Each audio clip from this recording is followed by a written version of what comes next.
کسی سائل نے بہت اچھا سوال پوچھا ہے ایصال ثواب اور دعائے مغفرت کے بارے میں۔ اس کا مقصد جو ہے، جیسے ابھی یو پی میں ایک واقعہ، ابھی حادثہ پیش آیا، دو بھائی، ایک کا نام عتیق ہے، دوسرے کا نام اشرف ہے، پولیس کی موجودگی میں 3 آتنکواد جو ہے ان کو قتل کر دیتے ہیں، گولی مار دیتے ہیں اور ان کی جان لے جاتے ہیں۔ تو اب یہ جو 2 مسلمان تھے جن کو ہم کہتے تھے کہ ایک کا نام عتیق، دوسرے کا نام اشرف، ان کے لیے ہم دعا کی جو ہے مغفرت کی دعا، اللہ سے جو ہے جنت مانگنا یا گناہوں کی معافی مانگنا، یا اسی طرح ہم جو ہے ان کے لیے کچھ ایصال ثواب وغیرہ کریں گے تو کر سکتے ہیں یا نہیں؟ کیا مسئلہ ہے؟ اس سے پہلے ایک چیز کلیئر کر دوں، میں یہاں پر اس پہ بات نہیں کر رہا ہوں کہ ان کا عمل کیسا تھا، وہ اچھا کرتے تھے یا نہیں کرتے تھے، ان کو مارنا صحیح تھا یا غلط تھا، کیا ہے، وہ ایک الگ موضوع ہے، اس پہ یہاں کوئی تبصرہ نہیں۔ یہاں صرف اتنا کہنا چاہتا ہوں، ایصال ثواب اور مغفرت کی دعا ان کے لیے جائز ہے یا نہیں ہے؟ مسئلہ سمجھیے، مسئلہ یہ ہے جو بھی مسلمان ہے اس کے لیے مغفرت کی دعا جائز ہے، اس کے لیے ایصال ثواب جائز ہے، کوئی حرج نہیں۔ جو بھی مسلمان ہے، چاہے وہ حقیقت میں مسلمان نہ ہو، صرف نام کا مسلمان ہو، دیکھنے میں مسلمان ہو، کوئی حرج نہیں، پھر بھی آپ کر سکتے ہیں، کیونکہ ہمیں صرف اتنا حکم دیا گیا ہے کہ ہم ظاہر کو دیکھیں گے، ہم اندر کیا ہے اس کو دیکھنے کے مکلف نہیں ہیں۔ آپ کے اندر کیا ہے، دل کے اندر کیا ہے، واقعی میں وہ مسلمان تھا یا غیر مسلم تھا، دل چیر کے دیکھنے سے بھی پتہ نہیں چلے گا۔ اسی لیے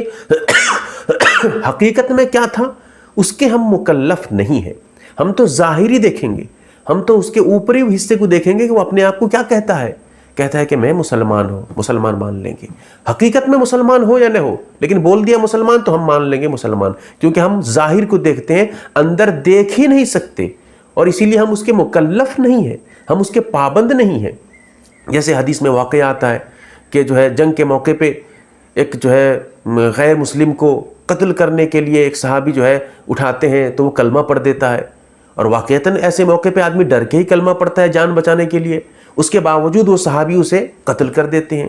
جب اللہ کے نبی صلی اللہ علیہ وسلم کے پاس یہ خبر پہنچتی ہے تو اللہ کے نبی صلی اللہ علیہ وسلم ناراض ہوتے ہیں اور فرماتے ہیں کہ آپ نے اسے قتل کیوں کیا؟ تو صحابی رسول نے کہا کہ یا رسول اللہ، وہ تو ڈر کے جان بچانے کے لیے کلمہ پڑھ رہا تھا۔ تو اللہ کے نبی نے کہا کہ کیا آپ اس کے دل کو چیر کر دیکھے ہوئے تھے؟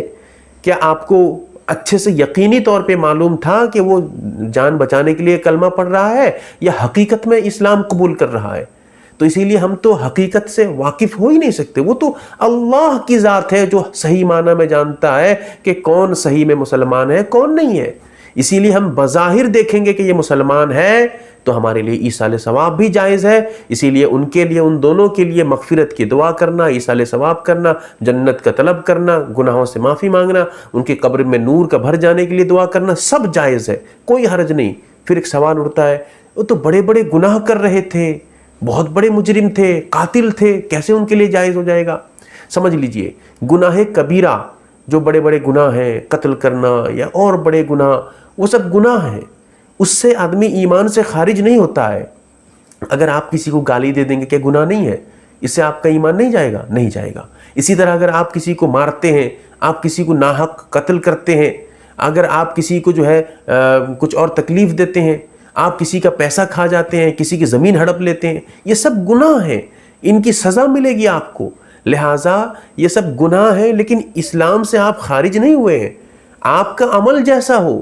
آپ چاہے جس طرح کے بھی مجرم ہو، لیکن اگر آپ مسلمان ہیں تو آپ کے لیے بڑے سے بڑے مجرم ہیں، بڑے سے بڑے گنہگار ہیں، پھر بھی آپ کے لیے ایصال ثواب اور اسی طرح اس کے لیے جو ہے دعائے مغفرت بالکل جائز ہے۔